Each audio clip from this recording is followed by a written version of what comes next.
교재 21페이지 보겠습니다. 옥에 갇힌 세례 요한은 예수님이 오실 메시아가 맞는지를 확인하고자 합니다. 그때 예수님은 자신이 선지자보다 더 나은 자임을 말씀하십니다. 그리고 예수님은 이 세대가 메시아가 눈앞에 있어도 깨닫지 못하는 세대라고 말씀하십니다. 결국 예수님께서 권능을 행하시며 자신을 드러내셨음에도 회개하지 않는 도시들은 심판받을 수밖에 없지만 어린아이들과 같이 하나님께 나오는 자는 쉼을 얻게 될 것이라고 말씀하십니다.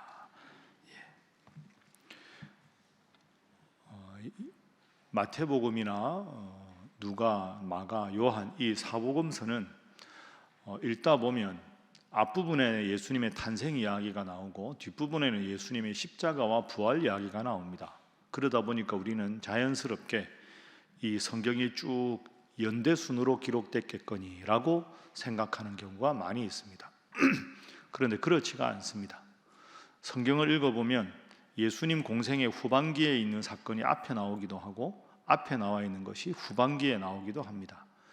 우리가 지금까지 쭉 마태복음 살폈지만 족보가 나오고 세례 요한이 예수님을 소개하고 그 다음에 예수님께서 시험 받으시고 공생애를 시작하고 그 다음에 5장부터는 산상보훈을 말씀하시고 그 이후에 제자들을 부르셔서 세 가지 사역에 이제 집중하시는 예수님의 모습이 등장합니다.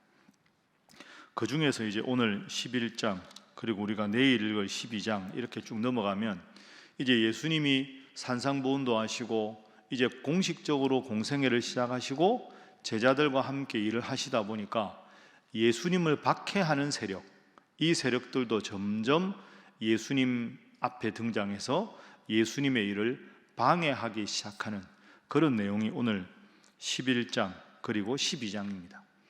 그러니까 예수님의 복음 사역이 쭉 순조롭게 된 게 아니라 때로는 말씀을 전해도 말씀을 받지 않는 사람들도 생기고 예수님에 대해서 배척하는 무리들이 생겨나기 시작한다. 어떻게 보면 이제 갈등이 고조되는 그런 장면이 오늘 11장입니다.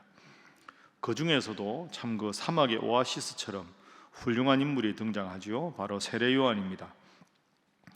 자, 2절 말씀, 3절 말씀 우리 2절 함께 읽어보겠습니다. 시작.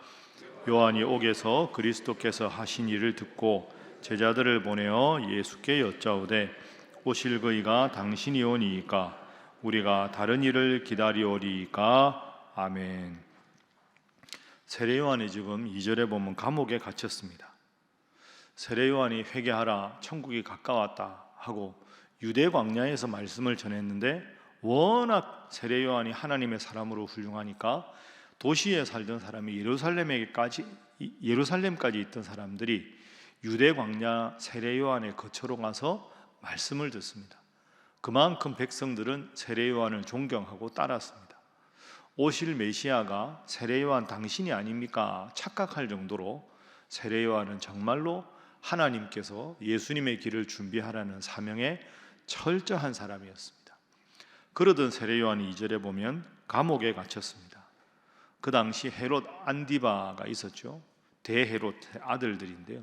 헤롯 안디바가 동생이 빌립이인데 이 빌립의 아내 헤로디아를 자신의 아내로 취했습니다. 말이 안 되지 않습니까? 동생의 아내를 자기 아내로 취했습니다. 세례 요한이 그 일을 듣고 그것은 잘못된 일이다 하고 말했거든요. 그 말을 한 걸 앙심을 품고 기분 나쁘다고 이 헤롯 안디바가 감옥에 가두었습니다. 그러니까 지금 세례 요한은 예수님을 소개하는 사역을 하다가 감옥에 갇혀 있는 그런 상태입니다. 그런데 감옥에 있는 상태에서 예수님에 관한 소문을 들었습니다. 그랬을 때 2절 보십시오. 세례 요한이 감옥에서 그 일로 갇혀 있다가 예수님께서 하신 일을 듣고 제자들을 보냈습니다. 오실 그이가 내가 앞으로 메시아가 올 것이다 하고 예언했던 그 메시아가 바로 예수님 당신이십니까? 라고 묻습니다. 자, 감옥에 있는 세례 요한이 모든 관심이 여전히 예수님께 있었다는 걸 볼 수가 있습니다. 이 세례 요한은 정말 훌륭한 인물인 게 성경에 보면 물론 활동한 기간이 아주 길게는 안 나오지만 성경에 나오는 위인들은 대부분 실수가 있습니다. 다윗도 실수했죠. 밧세바를 범하고 인구 조사를 하지 않았습니까? 솔로몬도 말년에 우상을 섬기지 않았습니까? 바울은 바울 되기 전에 예수 믿는 사람들을 박해하던 사람이었죠. 아브라함도 사라가 아니라 하갈을 취하기도 했지요.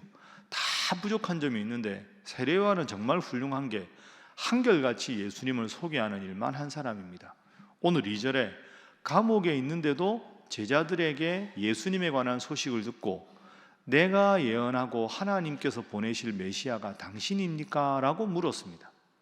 그러니까 세례요한은 사역의 시작부터 끝까지 모든 관심이 오직 예수님께만 있었습니다. 그래서 11절 보십시오. 예수님의 그 말씀을 들으시고 여자가 낳은 자 중에 세례요한보다 큰 이가 일어남이 없도다. 정말로 위대한 칭찬이지요. 이 세상의 모든 사람은 여자의 몸에서 난 자 중에 난 자인데, 이 말은 더 말로 풀어보면 이 세상의 모든 사람 중에 세례요한보다 큰 자가 일어나는 경우가 없었다. 세례요한이 가장 신실하고 한결같은 사람이었다. 왜 이런 칭찬을 받았을까요? 처음부터 한결같이 예수님을 소개하는 자신의 사역에 충실했기 때문입니다. 그래서 오늘 첫 번째 기도 제목입니다. 세례요한처럼 사명에 충실한 자로 살게 하소서 하는 것입니다. 세례요한처럼 사명에 충실한 사람으로 살게 하소서. 한눈 팔지 않고 지치지 않고 감옥에 갇힌 것도 예수님 이름을 전하고 하나님 말씀에 바로 서서 잘못된 것을 잘못된 것이라고 말한 거지, 세례요한은 자신의 안위를 돌보지 않았습니다. 자신의 제자들도 예수님께 보내서 예수님을 섬기게 하지 않았습니까? 안드레가 원래 예수님 제자가 아니라 세례요한 제자였죠. 제자들도 보냅니다. 예수님 섬기라고. 그러니까 정말로 자신의 모든 가문, 그죠? 제사장 가문의 외동아들이라는 것, 귀족이라는 것, 신분과 안정된 모든 것을 버리고 감옥에 있으면서도 예수님의 이름을 전하고 예수님께만 관심을 가졌다. 그래서 세례요한이 11절에 예수님의 큰 칭찬을 받았습니다. 나에게 주어진 예수님 주신 사명이 큰 사명이냐 적은 사명이냐가 중요한 게 아니라 그 사명이 크든지 작든지 그 일을 성실하게 감당하는 것, 그게 주님 앞에 칭찬받는 길입니다. 오늘도 하나님 앞에서 귀한 성도로 여러 가지 제목을 위해서 말씀 읽고 기도하기 위해서 오신 분, 이 사명 여러분 잘 감당하셔서 세례요한에게 주신 큰 복과 큰 칭찬을 여러분도 얻으실 수 있기를 주님 이름으로 축복합니다. 자, 세례요한에 대해서 우리가 살펴보았습니다. 그런데 읽다 보면 제가 아까 11절 앞부분에 읽었는데요, 항상 뒷부분으로 질문을 많이 하십니다. 자, 11절 다시 한번 읽어볼까요? 시작. 내가 진실로 너희에게 말하노니 여자가 낳은 자 중에 세례요한보다 큰 이가 일어남이 없도다. 그러나 천국에서는 극히 작은 자라도 그보다 크니라. 아멘. 그러나 천국에서는 극히 작은 자라도 세례요한보다 크다. 이게 왜 붙어 있을까? 이해가 안 된다, 이렇게 생각하실 수 있는데요, 이 말은 이런 뜻입니다. 여러분, 예수님 성경을 딱 정리하면 구약과 신약 아닙니까? 옛 약속과 새로운 약속. 그러면 구약과 신약의 분기점은 어떻게 보면 예수님이지요. 예수님이 오실 것이다 라는 약속이 구약이고 예수님께서 오셨다 하는 것이 신약입니다. 그러니까 예수님이 구원자인데 구원자 예수님을 보내주실 것이라는 약속이 구약이고 그 약속이 예수님의 오심으로 성취된 것이 신약입니다. 그러면 엄밀하게 말하면 오신 예수님의 사역의 모습이 신약이지요. 그럼 우리는 구약 39권, 신약 27권 이렇게 나누지만 예수님이 오실 것이다 라는 예언과 예수님이 오셨다는 예수님의 모습, 이걸 기준으로 나누어 보면 엄밀하게 말하면 오실 예수님의 제일 끝에 있는 사람이 세례요한입니다. 그렇죠? 왜? 세례요한은 감옥에서 있다가 이 목이 베어서 죽거든요. 그러니까 예수님의 길을 예비하고 예수님을 만나기는 했지만 예수님께서 공생의 3년을 사면서 하셨던 모든 말씀과 모든 기적을 보지는 못했습니다. 왜? 순교당했으니까. 그러니까 엄밀하게 말하면 오신 예수님께서 하셨던 모든 일을 우리는 다 성경을 통해 듣고 보고 있는데, 오신 예수님의 초기만 보고 예수님의 진면목에 대해서 정확하게 듣고 보지 못한 마지막 인물이 세례 요한입니다. 그러니 예수님의 이 말씀은, 세례 요한은 훌륭하지만 어떻게 보면 사람으로 말하면 그림자 중에서 가장 또렷한 그림자를 본 게 세례 요한이다. 그런데 너희는 내가 어디서 무슨 말을 하고 어디서 어떤 병자를 고치고 내가 부활을 언제 예언하고 내가 대적자들에게 대해서 무엇라고 말하고 내가 다음에 부활에 대해서 예언한 모든 것을 다 듣고 보고, 여러분이나 저는 듣고 보지 못했지만 말씀을 통해 소상히 알고 믿게 된 거죠. 그런 의미에서 세례 요한은 구약의 마지막 사람이고, 세례 요한 이후 그 다음부터는 신약의 시작입니다. 그런 여러분하고 저하고는 복 받은 겁니다. 왜? 우리가 만약에 상상력을 발휘해서 여러분하고 저하고 구약 시대에 태어났다고 한번 가정해 보시죠. 예레미야 시대일 수도 있고 아브라함 시대일 수도 있고 솔로몬 시대일 수도 있지만, 우리가 오실 예수님에 대해서 분명하게 보고 듣고 예수님 믿을 수는 없는 건 아닙니까? 구약 시대 인물이면. 그렇죠. 그러니까 우리가 지금 태어나서 지금 자유 대한민국에서 주일마다 새벽마다 예수님 말씀을 들을 수 있고 읽을 수 있고 기도할 수 있고 찬양할 수 있다는 게 얼마나 대단한 축복입니까? 다른 거 다 차치하고 나도 내가 예수님을 구원자로 당당하게 믿을 수 있고 얼마든지 열심히 최선을 다해서 주님께 봉사할 수 있다는 게 큰 특권입니다. 그런 의미에서 우리는 세례 요한보다 행복한 사람, 우리가 대한민국 국민으로 있다는 것이 감사한 일이고, 오늘도 하나님 건강을 주셔서 이 새벽 기도에 영상으로나 아니면 예배당에서 기도할 수 있다는 게 정말로 행복한 일인 줄로 믿습니다. 이것이 정말로 크다고 고백하면 다른 거 좀 누리지 못해도, 다른 거 좀 부족해도, 다른 거 좀 아쉬워도, 모든 것을 상쇄해도 거뜬한 것이 우리의 삶인 줄로 믿습니다. 그래서 두 번째 기도 제목입니다. 나는 세례 요한보다 큰 자임을 기억하게 하소서 하는 것입니다. 나는 세례 요한보다 큰 자임을 기억하게 하소서. 예수님에 대해서 더 많은 것을 알고 더 잘 믿을 수 있으니까 나는 행복한 사람이다. 세례 요한 이후에 태어나서 예수님에 관한 모든 것을 듣고 보고 알게 되었으니 참 감사한 일이다. 우리가 이 시대에 태어나고 싶어 태어난 것도 아니고, 우리가 이 나라의 백성이고 싶어서 이 나라에 태어난 게 아닌데, 이것도 다 생각하면 감사의 제목입니다. 여러분이나 저나 우리는 연약해서 감사의 제목보다 좀 아쉬운 것만 자꾸 놓고 불평하고 그렇게 생각하는 경우가 많은데, 여러분 이 말씀을 들으니 생각해 보십시오. 우리가 지금 이 시대에 태어난 게 얼마나 복입니까? 그렇죠? 우리가 예를 들어서 좀 표현이 그런데, 하나님에 대해서 전혀 모르는 나라에서, 선교사님이 선교도 한번 안 해본 나라에서 태어나서 한다면 그 얼마나 내 잘못도 아니지만 불행한 일입니까? 하나님, 오늘 이 자리에 태어나게 해주신 것 감사합니다. 대한민국 국민인 것 감사합니다. 이렇게 가장 기본적인 것부터 감사하면 감사하지 못할 것이 무엇이 있겠습니까?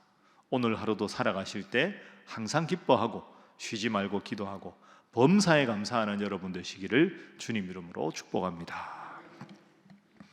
자, 그리고 이제 예수님께서 쭉 말씀을 전하십니다. 그런데 20절부터 보십시오. 자, 20절 말씀 함께 한번 읽어봅니다. 시작. 예수께서 권능을 가장 많이 행하신 고을들이 회개하지 아니하므로 그때 책망하시되 아멘.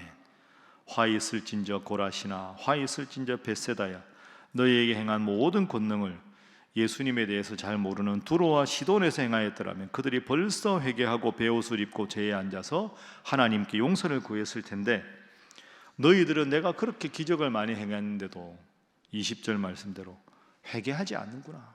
안타까운 것. 예를 들어서 벳세다 들락에서 예수님께서 보리떡 5개 물고기 2마리로 5천만 먹인 게 벳세다 아닙니까? 그럼 여러분 베세다 인구가 얼마나 되겠습니까? 그 당시에. 그런데 장정만 5천 명이니까 다 합하면 2만 명인데 베세다 사람 전부 다 모아도 2만 명이 안 됐을 겁니다. 그렇게 예수님이 위대한 기적을 행하셨는데 예수님 앞에 말씀 읽고 회개하고 말씀 듣고 회개하고 하나님 자녀로 되지 않은 게 베세다 사람들이다. 예수님에 대해서 가장 잘 믿어야 될 사람들이 가장 제대로 믿지 않고 있다. 이게 예수님의 안타까운 마음입니다. 구약에 대해서 제일 잘 아는 종교 지도자들이 예수님을 십자가에 죽이려고 하고 예수님이 기적을 제일 많이 행했는데도 그들이 돌아서지 않고 지금도 예수님이 이스라엘 사람인데 유대인들 중에서 예수님을 믿는 사람이 제가 말씀드렸죠. 정말로 적지 않습니까? 이슬람 교인의 10분의 1도 안 되는 게 유대인들입니다. 참 이게 역설입니다. 여러분 제일 잘 믿을 것 같은 사람이 제일 마음이 강팍하고요 그냥 무심코 한번 예수 믿으라 그랬는데 그 말 한마디가 가슴에 박혀서 평생 예수님 잘 맞는 사람으로 믿는 사람으로 살아가는 경우가 얼마나 많습니까? 말씀에 대해서 들은 게 많은 게 아니라 말씀대로 살아가는 게 중요하고 기도의 시간이 많은 것보다 마음 중심에 늘 주님을 모시고 살아가는 것이 중요합니다. 나는 혹시 고라신과 같은 벳세다와 같은 이런 부족한 모습은 아닌가? 그걸 우리가 회개하라 하는 것이 뒷부분의 전체적인 내용입니다. 세 번째 기도 제목입니다. 순수한 마음으로 주님을 잘 믿게 하소서 하는 것입니다. 순수한 마음으로 주님을 잘 믿게 하소서. 신앙의 연륜이나 다른 어떤 것이 자랑이 아니라 지금 여기서 나는 예수님을 사랑합니다. 내 인생의 주인은 주님이십니다. 이 순수한 어린이와 같은 고백, 그 한결같은 고백으로 주님에 대해서 지식적으로 아는 것이 아니라 주님 잘 믿는 것으로 주님 앞에 인정받고 날마다 주님 앞에 새벽에 나오는 것이 기쁨이 되고 설렘이 되고 때마다 기도하고 말씀 읽고 예배드려서 늘 현재 진행형인 신앙, 날마다 여러분의 현재 모습으로 주님 앞에 훌륭한 신앙인으로 인정받는 우리 신일의 모든 성도들이 되시기를 주님 이름으로 축복합니다.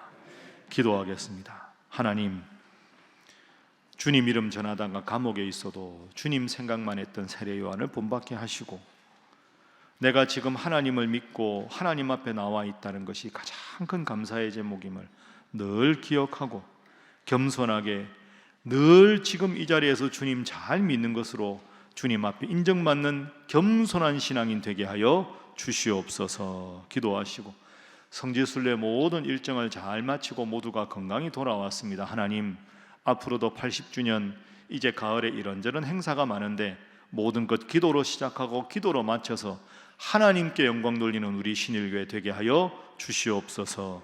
새롭게 시작한 금요구역과 교구 모임 은혜 가운데 잘 진행되어 한여름 무더위에 조금은 무뎌졌던 우리의 신앙을 회복하고 주님 잘 믿는 우리 신일교회 온 성도들 되게 하여 주옵소서. 함께 기도합니다. 주여 믿습니다. 주여 믿습니다. 주여 믿습니다.